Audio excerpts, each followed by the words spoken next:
이재명 정부의 첫 기획예산처 장관 후보에서 낙마한 이해운 전 의원에 대한 경찰 강제 수사가 시작됐다는 소식이 전해졌습니다. 이해운 전 의원 보좌관 갑질 의혹, 부정 청약 의혹, 장남 특혜 입학 의혹 등 각종 비리 혐의에 휩싸이면서 자격 논란이 있었는데요. 여론이 등 돌리는데 결정적인 계기가 됐던 갑질, 보좌관 막말 녹취록 다시 한번 들어보겠습니다.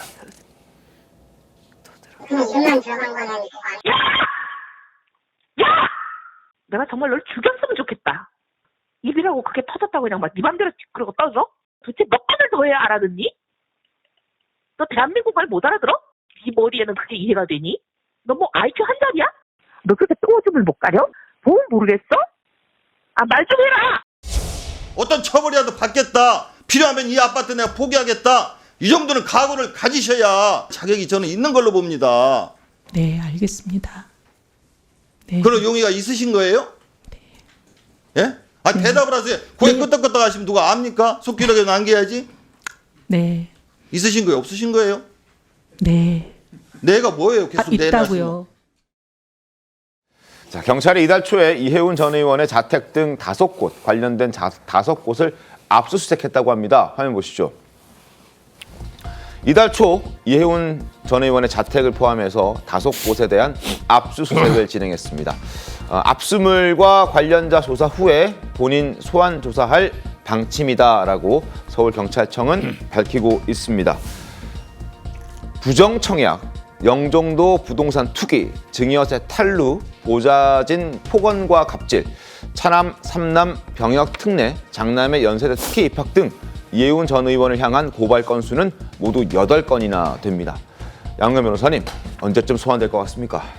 일단은 이제 지금 압수수색 들어갔으면은 압수물을 가져와서 분석을 할 겁니다. 이제 거기에 조금 시간이 걸릴 거예요. 그런데 네. 지금 사실 압수수색 자체도 굉장히 좀 늦은 상황이잖아요. 의혹이 제기된 지가 한참이고, 뭐 사실 많은 국민들은 저거 수사가 진행되고 있는지도 잘 모르는 분들 많기 네네. 때문에 그 정도로 시간이 이렇게 지났다고 한다면은 어떻게 보면은 피의자 입장에서도 뭐 했다는 건 알지만은 증거인멸에 상당한 시간을 벌 수 있는 그런 상황이거든요.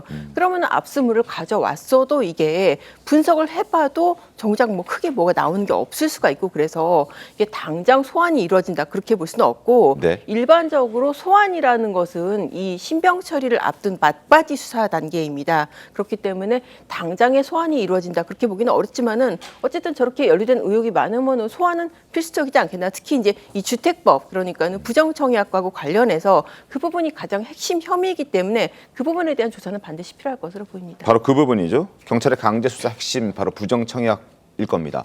1년 만에 40억을 벌었다는 이 로또 청약으로 불린 서초동 반포 아파트, 이 부정청약 의혹 경찰도 굉장히 집중해서 보고 있을 텐데 화면 이렇게 보시죠.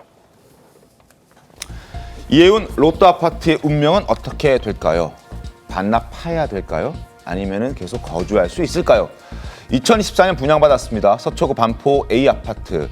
가액은 37억 원이었는데 지금은 그 가액을 훨씬 더 많이 올라가 있습니다. 인근 아파트 비슷한 면적을 보면 최고 100억 원대 거래가 됐다는 실거래가 기준으로 봤을 때 그 정도의 가격으로 형성돼 있다는 걸 확인할 수 있고요. 이해운 전 의원 측에서는 정상적 절차를 통해서 청약했고, 그리고 청약 통해서 당첨됐다라는 얘기하고 있습니다. 자, 청문회장에서도 해명과 관련해서 논란이 있었는데요. 당시 이해운 전 의원의 발언도 한번 들어보겠습니다. 사실은 제가 이제 이런 얘기를 공개적으로 하게 되지 않기를 간절히 바랬는데 일이 이렇게 된 이상 저희 가족 얘기를 할 수밖에 없는 상황인 것 같습니다. 혼례를 올렸습니다. 2023년 12월에 용산집을 각자가 50%씩 내서 용산집을 마련했습니다. 전세를. 그런데 혼례를 올리고 곧바로 좀 문제가 생겼습니다.